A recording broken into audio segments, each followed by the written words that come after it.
We give leeway to the governors. As Donald Trump tries to get the American economy moving again, he faces an outbreak of COVID-19 on his own doorstep. 2 White House staffers have tested positive for the virus. The concern is they won't be the last. 3 senior task force figures have now put themselves in quarantine. Best known, Anthony Fauci, the man most Americans trust because of his simple and direct explanations of what's going on.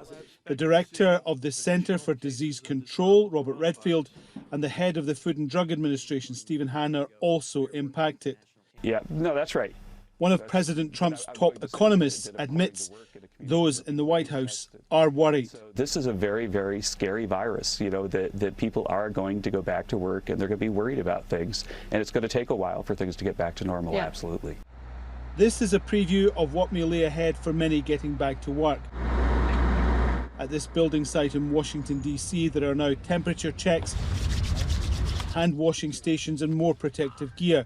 But even that might not be enough to keep workers completely safe.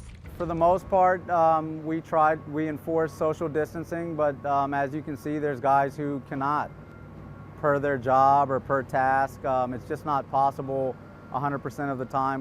One top health expert says there has to be a nationwide plan. It's the only way to get the economy up and running again. We can't stay locked down for 18 months. But at the same time, when you have cases increasing, deaths increasing, healthcare workers without adequate protective equipment, and we're suddenly going back to what was once our normal lives, that's not a safe place to be.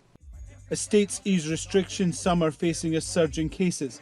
A stark reminder, moving around creates greater risk. The other thing that we're seeing in some states is which is why we like to revise the forecast on a very regular basis, is that we're just seeing more cases and deaths than expected in certain places.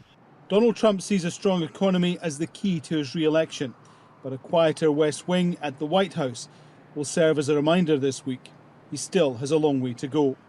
Alan Fisher, Al Jazeera, Washington.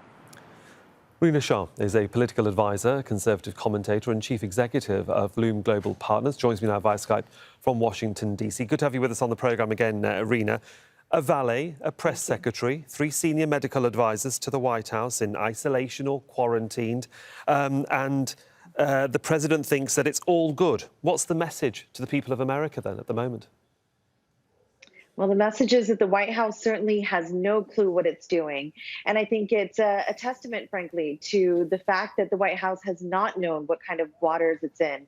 And frankly, it is uncharted territory. So there's a bit of, leeway the American people have given the president just by virtue of the fact that there's so much unknown. But this is very clear that the virus has made its way into the House. Where was the problem? What led to this? And it's, again, very clear that this was something that resulted because of a lack of leadership. In terms of the fact that there is a debate about opening up America, you both already heard my colleague Alan Fisher's report just a moment there, and it's business as usual as the president would like it. There is, and has been for the past few weeks, this pushback by governors. Is it a delicate balancing act right now, or is it a very clear-cut case when you still have the public, some of the public, saying we want our rights to move around freely? Well, that lack of leadership I talk about is not purely an assault on the president. It actually includes a great many of the governors as well. And as many of the viewers are familiar, the states complicate so much because in our system, what we really essentially should have done, I believe, is said nationwide, let's have a lockdown. President Trump chose to say, hey, governors, heads of your states, you make the decisions. You either want to call these shutdowns, these stay-at-home orders, or you want to say move about freely. So what it's resulted in is people being very confused, and that lack of leadership coupled with a lack of comprehensive testing strategy, a failure to really essentially shut down disinformation that's spreading at great high rates right now on our social media channels and across the world. I know that's a problem, but here in the States, it's genuinely complicated the case for a great many Democrat governors who've suffered the wrath of the president simply because they've criticized him publicly. So it's become a political problem as well.